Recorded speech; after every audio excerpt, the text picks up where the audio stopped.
बिस्मिल्लाहिर्रहमानिर्रहीम। Class 10th chemistry, chapter number 10, acids bases and salts. Next lecture हमारा आज third concept है acid base के हवाले से, और कॉन्सेप्ट जो है it is Lewis concept of acids and basis.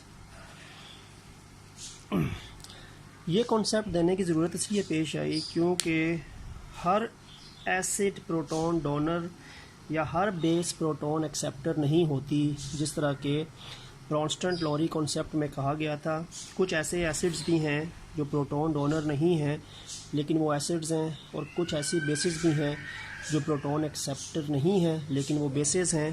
तो उन एसिड्स और बेसिस को डिस्क्राइब करने के लिए जो प्रोटॉन डोनर या प्रोटॉन एक्सेप्टर नहीं है, तो फिर ये नया कॉन्सेप्ट दिया गया, Lewis concept of acid and base.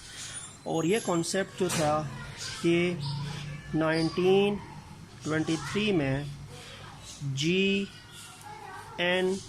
Levi's ने पेश किया, यानी साइंटिस्ट का नाम जो था वो G.N. लेविस था। और इस कॉन्सेप्ट के मुताबिक एसिड या बेस को जो डिस्क्राइब किया गया, तो अगर हम उसमें डेफिनेशन देखें तो एसिड की डेफिनेशन ये होती है कि एसिड एक ऐसा सब्सटेंस होता है जो इलेक्ट्रॉन का पेयर एक्सेप्ट करता है। Substance that accept a pair of electron. Electron का पेयर एक्सेप्ट करने वाला जो सब्सटेंस है वो एसिड है। To form a coordinate covalent bond, यानी दो पार्ट्स हैं इस डेफिनेशन के, यानी वो सब्सटेंस जो कि इलेक्ट्रॉन का पेयर एक्सेप्ट करने के बाद एक बॉन्ड बनाता है जिसको हम कोऑर्डिनेट कोवेलेंट बॉन्ड कहते हैं। तो इस डेफिनेशन पे पूरा उतरने वाला जो सब्सटेंस है वो एसिड है, यानी accept a pair of electron to form a coordinate covalent bond.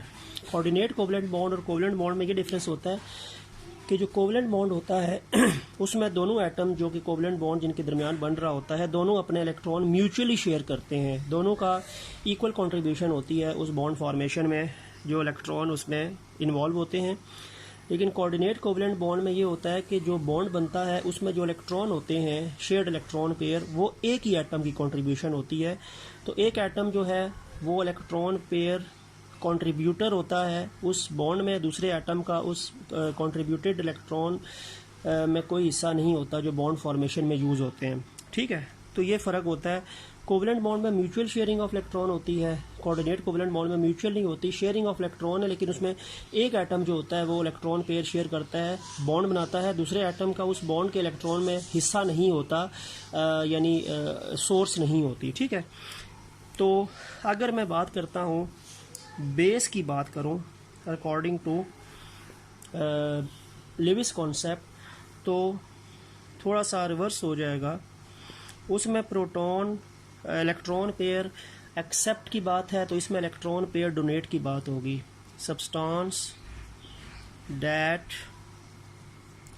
Donate a pair of electron to form a coordinate covalent bond, यानी और वैसा सब्सटेंस जो कि इलेक्ट्रॉन का पेयर डोनेट करे, इलेक्ट्रॉन का पेयर डोनेट करे और डोनेट करने के बाद एक कोऑर्डिनेट कोवेलेंट बॉन्ड की फॉर्मेशन हो, तो ऐसा सब्सटेंस जो है वो बेस है। तो इलेक्ट्रॉन पेयर एक्सेप्टर जो है वो एसिड है और इलेक्ट्रॉन पेयर डोनर जो है वो बेस है अकॉर्डिंग टू लेविस। अच्छा, अब अगर इसमें मैं फर्दर थोड़ी सी एक्सप्लेनेशन करूं और थोड़ा सा आपको मज़ीद थोड़े से डिस्टिंग्विशिंग करैक्टर लेविस एसिड और बेस के बताऊं कि कौन से सब्सटेंस में लेविस एसिड बनने की सलाहियत और कौन से सब्सटेंस में बेस बनने की सलाहियत। तो जो लेविस एसिड होता है ना, पहली बात है कि वो इलेक्ट्रॉन पेयर एक्सेप्टर होता है, इलेक्ट्रॉन के पेयर को एक्सेप्ट करता है और ये इलेक्ट्रॉन डेफिशिएंट होता है, इसमें इलेक्ट्रॉन की कमी होती है। डेफिशिएंसी का मतलब होता है कमी, इसीलिए तो वो इलेक्ट्रॉन पेयर एक्सेप्टर है। जबकि जो लेविस बेस है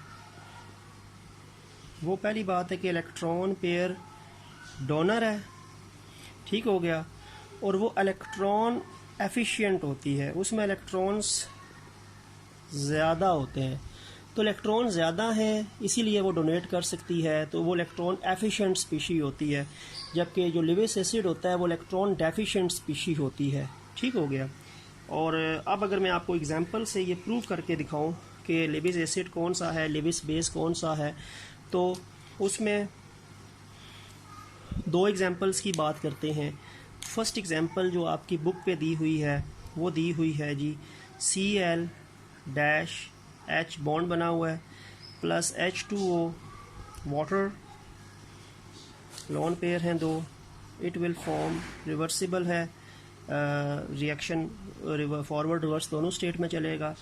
और एक चीज़ बनती है जी HO 2H, यहाँ पे positive sign plus Cl negative, ये रिएक्शन है। अच्छा, इस रिएक्शन में आपको मैं बताता चलूँ कि होगा क्या।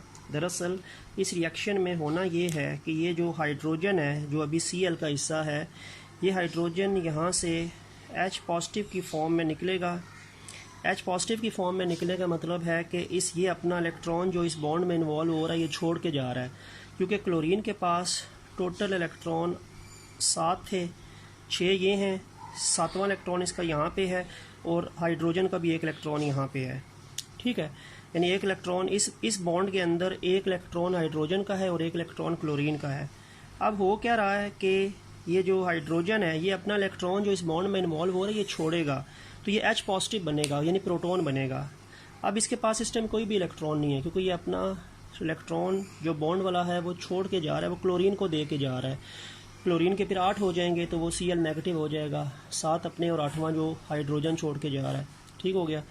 अब जो ये हाइड्रोजन है इसके पास कोई इलेक्ट्रॉन नहीं है, तो ये इलेक्ट्रॉन डेफिशिएंट स्पीशी है। तो इलेक्ट्रॉन डेफिशिएंट चीज़ इलेक्ट्रॉन पेयर एक्सेप्टर है, और इलेक्ट्रॉन पेयर एक्सेप्टर जो है वो इलेक्ट्रॉन पेयर एक्सेप्ट करेगा तो कहाँ से लेगा, ऑक्सीजन से। इस ऑक्सीजन के पास 2 लोन पेयर हैं, तो ये जो एक लोन पेयर है, अब ऑक्सीजन इलेक्ट्रॉन एफिशिएंट स्पीशी है क्योंकि इसके पास ये 2 लोन पेयर हैं, ये इलेक्ट्रॉन के मामले में अमीर है। हाइड्रोजन इलेक्ट्रॉन के मामले में गरीब है ही नहीं कोई चीज़ इसके पास। तो ये 2 इलेक्ट्रॉन हाइड्रोजन जो होगा ये ऑक्सीजन से शेयरिंग करके अपने आप को ये हाइड्रोजन इस ऑक्सीजन के साथ अटैच करके ये बॉन्ड बनाएगा, और ये जो बॉन्ड आपके पास बनेगा ये बॉन्ड कोऑर्डिनेट कोवलेंट बॉन्ड कहलाएगा। This is basically coordinate covalent bond.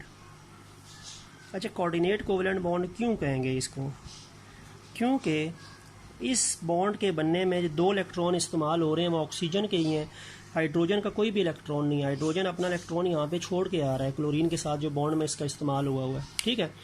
तो ये हाइड्रोजन अपने आप को आके इस ऑक्सीजन के साथ अटैच कर लेगा और इस बॉन्ड, ये जो कोऑर्डिनेट कोवलेंट बॉन्ड बना देगा, और इस बॉन्ड के बनने में जो 2 इलेक्ट्रॉन इस्तेमाल हो रहे हैं वो दोनों के दोनों ऑक्सीजन के ही इलेक्ट्रॉन हैं। हाइड्रोजन एसेस शेयरिंग, हाइड्रोजन के साथ वो शेयर हो जाएंगे, ठीक हो गया।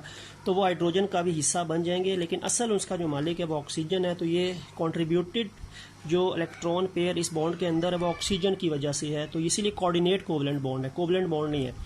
अब क्योंकि हाइड्रोजन इसका पार्ट बन गया यहाँ पे कोऑर्डिनेट कोवलेंट बॉन्ड की वजह से, तो ये 2 इलेक्ट्रॉन इस्तेमाल हो गए ना, ये 2 इलेक्ट्रॉन बॉन्ड बनाने में इस्तेमाल हो गए, तो चार्ज पॉजिटिव हो गया क्योंकि इलेक्ट्रॉन कंज्यूम हो गए हैं। ये पहले 4 इलेक्ट्रॉन थे, 2 ये और 2 ये। अब ये 2 इलेक्ट्रॉन तो मौजूद हैं लेकिन 2 इलेक्ट्रॉन इस्तेमाल हो गए तो चार्ज पॉजिटिव आ गया, इलेक्ट्रॉन की एक तरीके से कमी हो गई या डेफिशिएंसी हो गई, बिकॉज इन्वॉल्व हो गए, तो पॉजिटिव चार्ज। और Cl नेगेटिव इसलिए क्योंकि हाइड्रोजन अपना इलेक्ट्रॉन इस क्लोरीन को दे के जा रहा है इस बॉन्ड के अंदर जो है, तो क्लोरीन के पास 6 इलेक्ट्रॉन अपने हैं, 7वां बॉन्ड वाला और 8वां जो इसको हाइड्रोजन दे के जा रहा है, तो Cl के पास नेगेटिव चार्ज आ गया और ऑक्सीजन के ऊपर यहाँ पे पॉजिटिव चार्ज है, because these 2 electrons are involve to form coordinate covalent bond with hydrogen, ठीक है। तो ये H3O पॉजिटिव बन जाएगा और Cl नेगेटिव बनेगा। अब देखते हैं कि इसमें इलेक्ट्रॉन पेयर डोनर या इलेक्ट्रॉन पेयर एक्सेप्टर क्या है, देखें ज़रा। अब ये जो H पॉजिटिव है ये इलेक्ट्रॉन पेयर एक्सेप्टर है ना, क्योंकि इसके पास अपना इलेक्ट्रॉन तो नहीं है ना, ये तो इलेक्ट्रॉन डेफिशिएंट था। तो इसको 2 इलेक्ट्रॉन ऑक्सीजन की वजह से मिल के कोऑर्डिनेट कोवलेंट बॉन्ड फॉर्मेशन हो रही है। तो ये जो H पॉजिटिव था ये दरअसल इलेक्ट्रॉन पेयर एक्सेप्टर है which is the part of HCl। ठीक है, तो मैं लिख सकता हूँ कि ये इलेक्ट्रॉन पेयर एक्सेप्टर है, यानी hydrogen positive electron pair acceptor है, लेकिन हाइड्रोजन पॉजिटिव अकेला तो नहीं था, it is the part of HCl। तो ये सब्सटेंस इलेक्ट्रॉन पेयर एक्सेप्टर है और इलेक्ट्रॉन पेयर डोनर ऑक्सीजन है, और ऑक्सीजन अकेला तो नहीं था, ये वाटर की फॉर्म में है। तो oxygen is basically electron pair donor, but oxygen is not a single, it is in the form of water.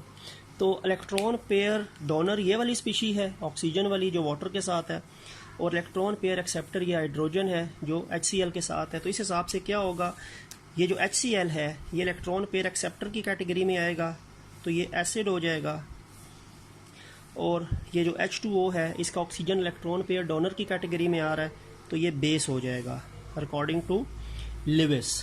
ठीक है, तो ये लिविस एसिड और base, that is Lewis acid because it can accept a pair of electron, hydrogen of this can accept a pair of electron, and this is electron pair donor because oxygen of this water is electron pair donor.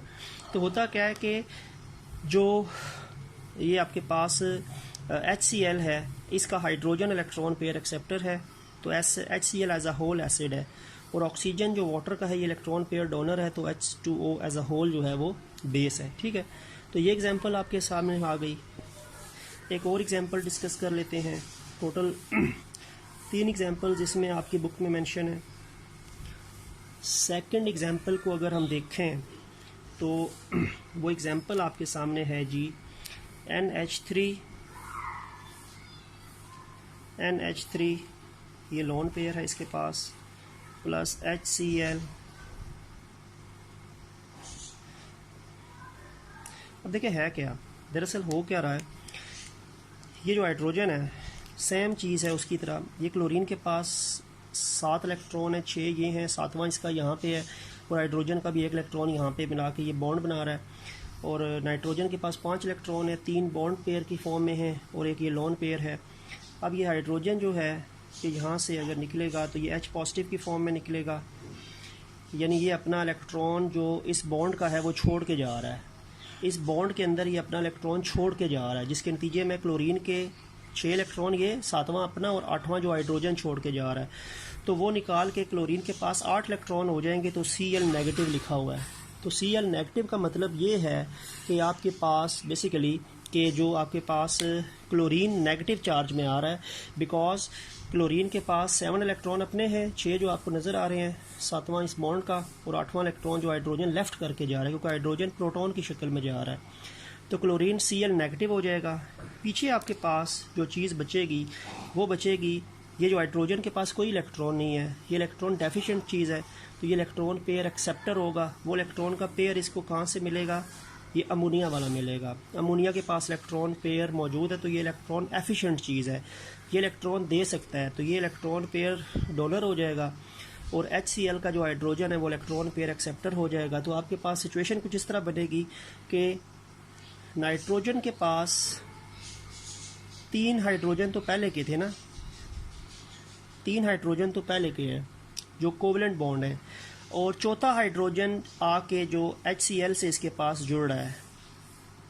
ठीक हो गया।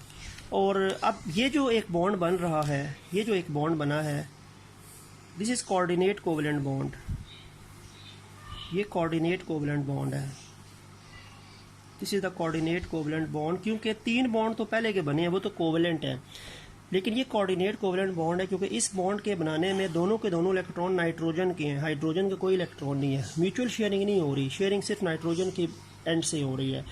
तो that is the coordinate covalent bond, और इस bond के बनने की वजह से हाइड्रोजन को भी 2 इलेक्ट्रॉन ये जो इलेक्ट्रॉन पेयर की वजह से शेयर हो जाएंगे, और नाइट्रोजन के भी 2 इलेक्ट्रॉन जो है वो ऊपर हाइड्रोजन के साथ कोऑर्डिनेट कोवलेंट बॉन्ड के बनने में इस्तेमाल हो जाएंगे। तो एक तरह से हाइड्रोजन का डुबलेट और नाइट्रोजन का ऑक्टेट जो है वो कंप्लीट हो जाएगा, और ये अमोनियम आयन हो जाएगा, पॉजिटिव हो जाएगा। This is the positive ion, इसके ऊपर पॉजिटिव का साइन है।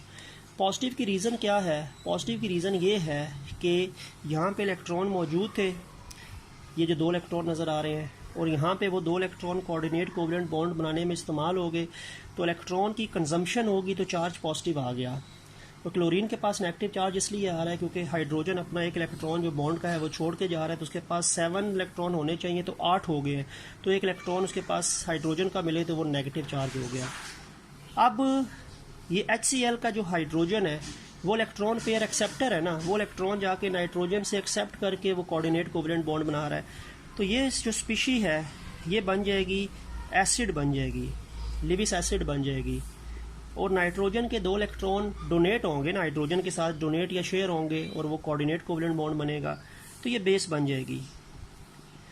तो नाइट्रोजन जो है वो इलेक्ट्रॉन पेयर डोनर है, हाइड्रोजन इलेक्ट्रॉन पेयर एक्सेप्टर है।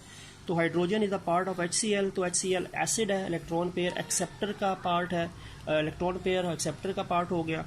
और अमोनिया जो है वो इलेक्ट्रॉन पेयर डोनर नाइट्रोजन का पार्ट है, तो वो बेस हो जाएगी और ये एक कोऑर्डिनेट कोवलेंट बॉन्ड बनेगा जो इन 2 इलेक्ट्रॉन्स की इस्तेमाल होने से हाइड्रोजन के साथ बॉन्ड बना के फॉर्मेशन हो जाएगी। ठीक है, तो ये दूसरी एग्जांपल है आपके पास, ये एसिड हो गया, ये बेस हो गया।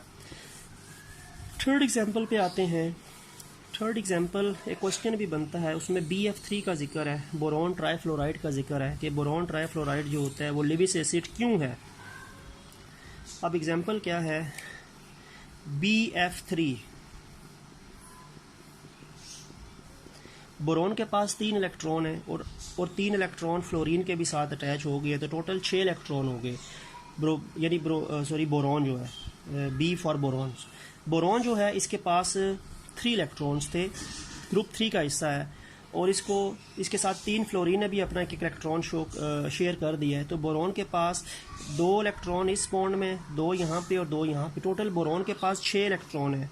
अभी भी इसका ऑक्टेट कंप्लीट नहीं है क्योंकि ऑक्टेट के लिए 8 चाहिए, तो इसका BF3 बनने के बावजूद ये स्टेबल नहीं होगा because it has 6 electron and it needs 2 more electrons. उसके लिए इसके सामने अमोनिया आएगी, NH3। NH3 जो है इसके पास एक इलेक्ट्रॉन पेयर होता है, तो ये जो NH3 का इलेक्ट्रॉन पेयर है ये बोरॉन एक्सेप्ट करके कोऑर्डिनेट कोवलेंट बॉन्ड बना लेगा। तो रिजल्टेंटली आपके पास देखें नाइट्रोजन के 3 इलेक्ट्रॉन तो हैं ही हैं, 3 हाइड्रोजन हैं ही हैं, BF3 भी वैसे ही है, ये दरमियान में ये बॉन्ड बनेगा। ठीक हो गया, और ये पूरी की पूरी एक सिंगल स्पीशी बन जाएगी। पहले NH3 और BF3 में पॉजिटिव का साइन है, ये अलग अलग चीज़ें हैं, लेकिन अब क्या हो गया कि इसने अपने ये 2 इलेक्ट्रॉन BF3 से शेयर कर लिए। ठीक है, यानी डोनेट कर लिए ताकि वो बॉन्ड बन गया ना, क्योंकि पहले फ्री थे तो अब वो फ्री नहीं था, बॉन्ड बन गया। अब ये जो बॉन्ड बनेगा that is the coordinate covalent bond. Coordinate covalent bond इसलिए है क्योंकि इस बॉन्ड के बनाने में दोनों के दोनों इलेक्ट्रॉन किसके इस्तेमाल हो रहे हैं, नाइट्रोजन के। बोरॉन के तो इलेक्ट्रॉन पहले ही इस्तेमाल हुए थे F के साथ, तो ये कोऑर्डिनेट कोवलेंट बॉन्ड बन जाएगा और ये कंपाउंड आपके पास NH3 BF3 एक सिंगल स्पीशी बन जाएगी। अब यहाँ पे इलेक्ट्रॉन पेयर डोनर नाइट्रोजन है ना, जो NH3 का हिस्सा है, तो ये आपके पास इलेक्ट्रॉन पेयर डोनर वाला हिस्सा बन जाएगा नाइट्रोजन, और इलेक्ट्रॉन पेयर डोनर जो नाइट्रोजन जो NH3 का हिस्सा है, तो इलेक्ट्रॉन पेयर डोनर क्या होता है, बेस होती है, और इलेक्ट्रॉन पेयर एक्सेप्टर कौन है, boron, which is the part of BF3, तो ये एसिड हो जाएगा।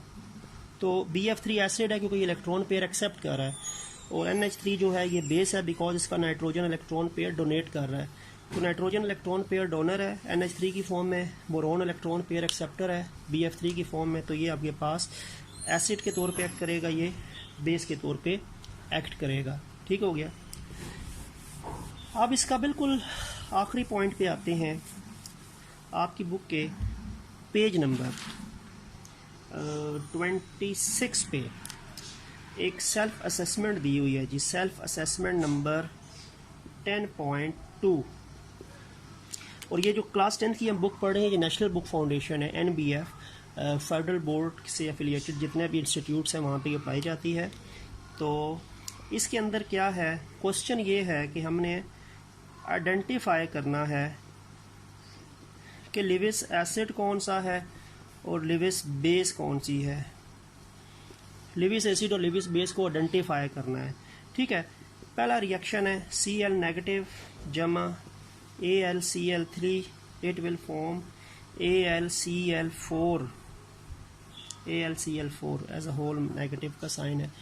अब इसमें देखें है क्या, पहली बात है कि इसमें आपके पास जो नेगेटिव चार्ज स्पीशी होती है ना वो एनाइनिक स्पीशी होती है, और उसके पास सारी बात इलेक्ट्रॉन होते हैं ना, इसीलिए तो वो एनाइन है, और नेगेटिव चार्ज है, इलेक्ट्रॉन की प्रेजेंस है, तो वो इलेक्ट्रॉन डोनर होगी। तो पहले मैं लिख लूँगा कि आपके पास देखें ये क्लोरीन जो है ना, इसके पास टोटल 7 इलेक्ट्रॉन तो अपने थे, लेकिन नेगेटिव चार्ज है तो 8 इलेक्ट्रॉन है।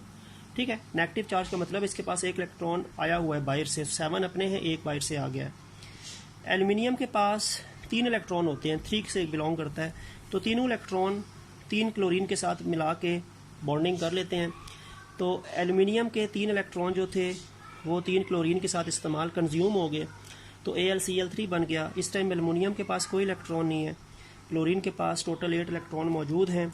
तो यहाँ से होगा क्या कि ये जो आपके पास Cl नेगेटिव है, एक इसका जो इलेक्ट्रॉन है पेयर है वो शेयर हो जाएगा Al के साथ, क्योंकि एल्युमिनियम के पास 3 इलेक्ट्रॉन पेयर हैं बॉन्ड की शक्ल में, 3 सिंगल कोवेलेंट बॉन्ड है, तो 6 इलेक्ट्रॉन है, 2 चाहिए इसको। तो ये 2 इलेक्ट्रॉन क्लोरीन के जो 4 इलेक्ट्रॉन पेयर, उसमें से 1 इलेक्ट्रॉन का पेयर इसके साथ शेयर हो जाएगा। तो क्लोरीन के पास पहले जो एल्युमिनियम था उसके पास 3 क्लोरीन थे, ठीक हो गया। अब जो एल्युमिनियम चौथा जो है ये आके इसके साथ शेयर हो जाएगा ऐसे करके, तो ये आपके पास एक स्पीशी बन जाएगी। ठीक है, और ये जो आपके पास स्पीशी बनेगी, इसमें ये जो बॉन्ड बनेगा ये कोऑर्डिनेट कोवेलेंट बॉन्ड होगा, बिकॉज इसके इलेक्ट्रॉन क्लोरीन के ही इलेक्ट्रॉन है, एल्युमिनियम के इलेक्ट्रॉन इस बॉन्ड के बनाने में इस्तेमाल नहीं हुए। तो इसमें aluminium as electron pair acceptor है, एक्सेप्ट कर रहा है ना, क्लोरीन से एक्सेप्ट कर रहा है, तो ये एसिड होगा, लिविस एसिड हो जाएगा। और जो क्लोरीन है वो इलेक्ट्रॉन पेयर डोनेट कर रहा है, तो ये लिविस के मुताबिक बेस हो जाएगा। तो क्लोरीन जो है ये लिविस बेस है, और AlCl3 जो है ये लिविस एसिड हो गया। ठीक है, और इसी का जो पार्ट 2 है उसको डिस्कस कर लें, फिर हमारा ये टॉपिक एंड हो जाएगा। अब नंबर 2 देखते हैं। रिएक्शन है आपके पास H positive OH negative H2O, इसमें भी बताना यही है लिविस एसिड क्या है, लिविस बेस क्या है।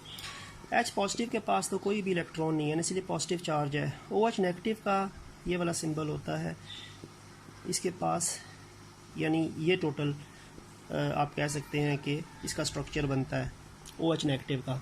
ठीक है, अब OH नेगेटिव का ये स्ट्रक्चर है, H पॉजिटिव का ये स्ट्रक्चर, इसके पास तो इलेक्ट्रॉन है ही नहीं, इसके पास इलेक्ट्रॉन है, तो ये अपने 1 इलेक्ट्रॉन का पेयर इसके साथ शेयर कर लेगा, डोनेट कर लेगा कोऑर्डिनेट कोवेलेंट बॉन्ड की हैसियत से। ठीक है, तो आपके पास होगा क्या, ये H, ये OH तो पहले है ही है ना, तो और ये लोन पेयर भी 2 रहेंगे।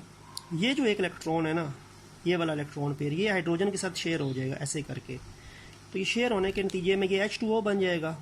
ठीक है, और ये जो बॉन्ड बन रहा है, ये बॉन्ड कौन सा है, ये कोऑर्डिनेट कोवेलेंट बॉन्ड है, बिकॉज इसमें जो दोनों इलेक्ट्रॉन है वो ऑक्सीजन के इन्वॉल्व हुए हैं।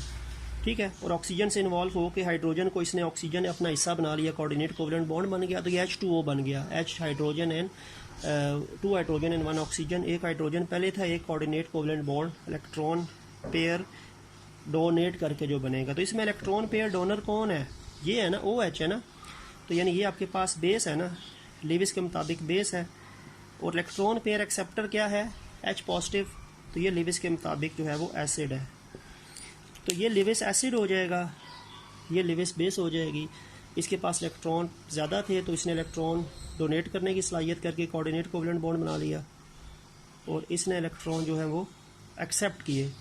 तो electron pair acceptor Lewis acid और electron pair donor Lewis base.